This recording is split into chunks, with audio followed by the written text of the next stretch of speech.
శిబిరం నిర్వహించి వారికి శుభాకాంక్షలు అందించడం జరిగింది.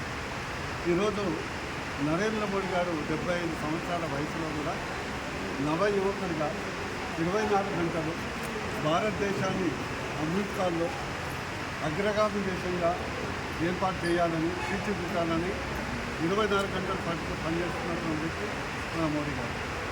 నేను ఆ భగవంతుని ఒకటే ప్రార్థిస్తున్నాను, ఎంతో పుణ్యం చేసుకుంటే భారత మాత మనకి నరేంద్ర మోడీ గారి రూపంలో ఒక యుగ పురుషుని సాధించి అందువరకు వారు ఆయుర ఆరోగ్యాలతో ఉండాలని, వారి యొక్క విజన్ అయినటువంటి అమృత్సర్ వరకు వారు ప్రధానమంత్రి ఉండాలని మనస్ఫూర్తిగా యావత్ తెలంగాణ ప్రజల తరఫున కోరుకుంటున్నారు. భారత్ మాతా ఈరోజు యాత్రికంగా 17 సెప్టెంబర్ అనేది తెలంగాణ విమోచన దినం.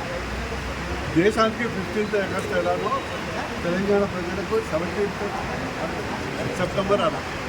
ఈరోజు నిజాం రజాకార్లు జాగీర్దారుల నుంచి విముక్తి చేసి తెలంగాణ ప్రజలకు విముక్తి కలిగించినటువంటి ఘనత స్వర్గీయ సర్దార్ వల్లభాయ్ పటేల్కి దక్కింది.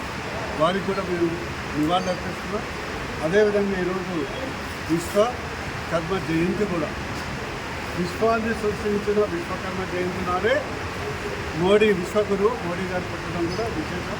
ఇవన్నీ చూస్తుంటే ఒక గ్రహ ఫలితమో విశ్వ ఫలితమో